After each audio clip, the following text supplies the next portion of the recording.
नमस्कार दोस्तों, competition group के यूट्यूब चैनल पर मैं मुलायम सिंह आप लोगों का स्वागत करता हूं। स्वागत है दोस्तों आज हम बात करने वाले हैं बायोलॉजी का एक चैप्टर है रक्त। इस पर हम चर्चा करेंगे। और सबसे पहले ये जानते हैं कि रक्त है क्या। आपका बिना समय बर्बाद किए हुए हम तुरंत आपके टॉपिक पर आते हैं और इससे आपको कितने सारे क्वेश्चन कवर होंगे ये मुझे नहीं मालूम। और देखिए, आप इस चैनल को सब्सक्राइब कीजिए और अगर वीडियो अच्छा लगे तो लाइक भी कीजिए और शेयर भी कीजिए। आप लोग शेयर नहीं करते, कृपया करके आप शेयर भी कीजिएगा। ठीक है, ध्यान रखिएगा, शेयर कीजिए। और आपका बिना समय बर्बाद करते हुए मैं स्टार्ट करता हूँ। तो सबसे पहले बात कर लेते हैं कि रक्त क्या है। रक्त एक प्रकार का संयोजी ऊतक है। क्या है? रक्त एक प्रकार का संयोजी ऊतक है। अगर हम बात करें कि रक्त का हमारे शरीर में क्या काम है, तो रक्त जो है हमारे शरीर में क्या काम करता है मुझे मालूम है आप लोगों को दिखाई नहीं दे रहा होगा, लेकिन जो मैं बोल रहा हूँ वो अगर आप कॉपी पर नोट करना चाहें तो कॉपी पर लिख करके मेरा वीडियो रोक रोक कर आप लिख सकते हैं। ठीक है, और आप ये मत देखिए कि हमें बोर्ड पर, ये मैंने अपनी सुविधा के लिए यहाँ पर नोट कर लिया है, जिससे कि आपको कम समय में ज़्यादा चीज़ें प्रोवाइड कराई जा सकें। तो देखिए, जो रक्त होता है वो हमारे शरीर में क्या कार्य करता है। रक्त, सबसे पहली बात होती है, रक्त जो है, रक्त ऑक्सीजन का परिवहन और कार्बन डाइऑक्साइड का परिवहन करता है। अब क्योंकि वो हृदय से ऑक्सीजन, मतलब फेफड़ों से ऑक्सीजन को ले जाता है और शरीर के अंगों से कार्बन डाइऑक्साइड को बाहर लाता है। दूसरा बात है पोषक तत्वों का परिवहन, क्योंकि पाचन क्रिया के बाद कार्बोहाइड्रेट का जो पाचन होता है उसमें कार्बोहाइड्रेट जो हमारे छोटी आंत में पच जाता है, उसमें जो पोषक तत्व प्राप्त होते हैं वो खून में घुल कर के पहुंच जाते हैं, खून के माध्यम से यकृत के पास जाते हैं और यकृत के पास स्टोर कर देते हैं और आवश्यकता अनुसार विभिन्न अंगों तक पहुंचा देते हैं। ये काम किसका होता है? रक्त का। अगला काम है रक्त का शरीर के ताप का नियमन करना। बिल्कुल, शरीर के ताप का नियंत्रण कौन करता है? रक्त। अगली बात करते हैं शरीर में रोगों से लड़ना। बिल्कुल, शरीर में रोगों से कौन लड़ता है? अभी हम बात करेंगे आरबीसी और डब्ल्यूबीसी में कौन रोगों से लड़ता है। ये रक्त का ही काम होता है जो हमारे शरीर में खून से लड़ता है, मतलब रोगों से लड़ता है खून। और दूसरा होता है पानी की नियंत्रणता बना रखता है कि किस भाग में कितना पानी पहुंचाना, ये खून का ही काम होता है। क्योंकि खून में लगभग 90% जो होता है, जो हमारा रुधिर होता है, उसमें 90% जल ही होता है। बात करेंगे अभी। अब बात कर लेते हैं कि रक्त जो है अगर रक्त को देखा जाए कि रक्त में जो कुछ कणिकाएं होती हैं, क्या होती हैं?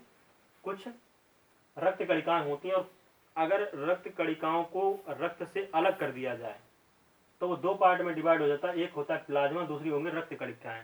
प्लाज्मा जो होता है 55% होता है और रक्त कणिकाएं जो होती हैं वो हमारा 45%। रक्त कणिकाओं की बात करें तो रक्त कणिकाएं आएंगी हमारी आरबीसी, डब्ल्यूबीसी और प्लेटलेट्स। रक्त कणिकाएं कौन कौन से आएंगी? आरबीसी, डब्ल्यूबीसी और प्लेटलेट्स। अगर हम प्लाज्मा की बात करें तो प्लाज्मा जो होगा वो हमारा प्लाज्मा में क्या क्या चीजें आएंगी? प्लाज्मा, अगर हम रक्त का 55% प्लाज्मा हो गया। प्लाज्मा में जल पाया जाता है और जल में कार्बनिक पदार्थ और उसके बाद अकार्बनिक पदार्थ। अगर हम बात करें प्लाज्मा का 90% भाग जो होता है वो जल होता है। प्लाज्मा का 90% भाग क्या होता है? जल।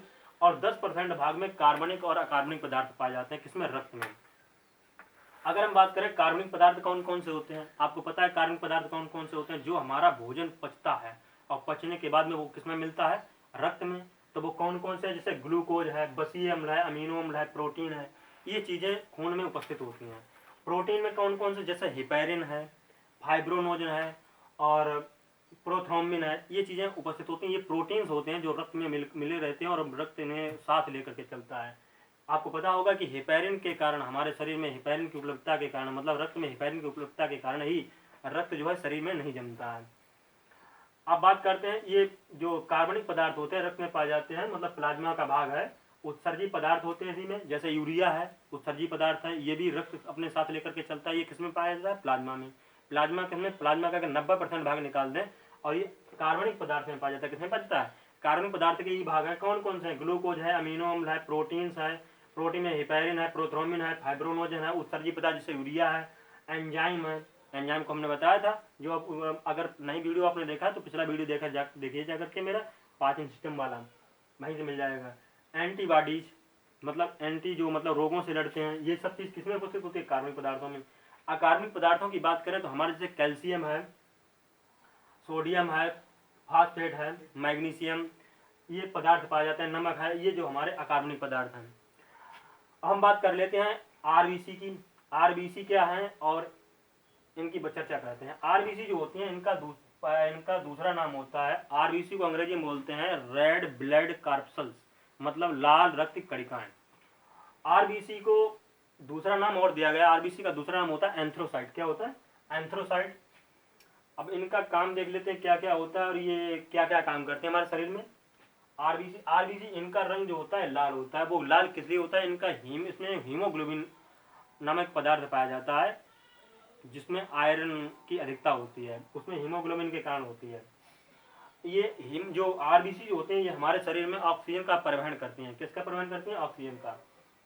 इनकी संख्या जो होती है रक्त के अंदर आरबीसी की, जो 45 से 55 लाख प्रति घन मिलीमीटर होती है। और अगर बात करें ये बनती कहाँ है, जो आरबीसी होते हैं ये हमारे बोन मेरो से बनती है। बोन मेरो, अगर बात करें बोन मेरो क्या होता है, अगर ये हड्डी मान लें, ये हड्डी है तो हड्डी के बीच में एक पदार्थ भरा रहता है जिसको कहते हैं बोन मेरो। यहीं से इसका निर्माण होता है। आरबीसी का कहाँ से निर्माण होता है? बोन मेरो से, जिसे अस्थि मज्जा भी बोलते हैं। और जो आरबीसी होती है वो मरती कहाँ है? आरबीसी जो है प्लीहा में मरती हैं, और जब भी कभी कभी जरूरत अगर पड़ती है शरीर को रक्त की, तो वहीं प्लीहा से ही वापस फिर ले लेती हैं। और बात करते हैं कि इनका जो आरबीसी का जीवन काल जो होता है वो 120 दिन होता है। कितना होता है? 120 दिन। इनकी आकृति होती है वह अवतल होती है, और ये केंद्रक रहित होती हैं, क्योंकि इनमें जो अंदर होता है वो केंद्रक नहीं पाया जाता है। और इनकी कमी से एनीमिया बीमारी हो जाती है। ये महिलाओं में ज़्यादा होती है एनीमिया बीमारी, रक्त अल्पता जिसे बोलते हैं। एनीमिया मतलब जिसे कहते हैं खून की कमी। अक्सर वो खून की कमी नहीं होती है, होती क्या है? आरबीसी की कमी, मतलब उसमें रेड ब्लड सेल्स जो होती हैं वो कम हो जाती हैं, उसे कहते हैं रक्त अल्पता। और इसकी अगर अधिकता हो जाए तो हमें एक पॉलीसिथीमिया नामक बीमारी हो जाती है, जो कि आरबीसी की अधिकता के कारण होती है। ये तो थी लाल रक्त कणिकाओं की बात। अब बात करते हैं व्हाइट डब्ल्यूबीसी की बात। डब्ल्यूबीसी में व्हाइट ब्लड, इनका पूरा नाम होता है व्हाइट ब्लड कार्पसेल्स। व्हाइट ब्लड कार्पसेल्स का दूसरा नाम होता है सफेद रक्त कणिकाएं। सफेद रक्त कणिकाओं का दूसरा नाम होता है ल्यूकोसाइट। क्या बोलते हैं? ल्यूकोसाइट। इनका रंग जो होता है सफेद होता है, और इनकी संख्या जो होती है रक्त में 6000 से 10,000 प्रति घन मिलीमीटर होती है। और ये उत्पन्न इनका मतलब जो जन्म स्थान है वो भी इनका भी बोन मेरो से होता है, अस्थि से होता है। और इनकी मृत्यु जो होती है रक्त में होती है। इनकी मृत्यु जो होती है रक्त में होती है। और इनका जो जीवन काल है वो 2 से 3 दिन होता है, कहीं कहीं 1 से 2 दिन भी लिखा रहता है। जहाँ जैसा आपको मिल जाए वैसा आपको लगाना आंसर। और इनमें जो होता है, जो डब्ल्यूबीसी में केंद्रक, ये इनमें केंद्रक पाया जाता है। इनमें क्या होता है कि इनमें केंद्रक पाया जाता है। और अगर डब्ल्यूबीसी की हमारे शरीर में कमी हो जाए, डब्ल्यूबीसी में अगर हमारे शरीर में कमी हो जाए तो हमें ल्यूकेपेमिया नामक बीमारी हो जाती है। और अगर इसके शरीर में, हमारे शरीर में अधिकता हो जाए तो ये हमारे शरीर में क्या एक ल्यूकेमिया नामक बीमारी पैदा करती है, जो कि कैंसर बताया जाता है। और एक ये जो है डब्ल्यूबीसी कार्य क्या करती है, हमारे डब्ल्यूबीसी में शरीर से रोगों से लड़ती है, क्योंकि जो इम्यूनिटी सिस्टम होता है वो अच्छा रहता है, वो डब्ल्यूबीसी के कारण रहता है। क्योंकि व्यक्ति जो होता है रोज बीमार होता है, व्यक्ति के अंदर रोज जो है बीमारी पैदा होती है, और रोज उस बीमारी को नष्ट कौन करता है? डब्ल्यूबीसी। तो इसलिए डब्ल्यूबीसी जल्दी मर जाती है, 2 या 3 दिन में मर जाती है, और जल्दी पैदा होती है। तो डब्ल्यूबीसी सबसे ज़्यादा लड़ती है रोगों से, और रोग रोज पैदा होते हैं, रोज मरते हैं। अब बात अगर हम करें कि डब्ल्यूबीसी जो है ये केंद्रक है, और डब्ल्यूबीसी की बात करिए, डब्ल्यूबीसी कणिकामय होती है, कणिका विहीन होती है।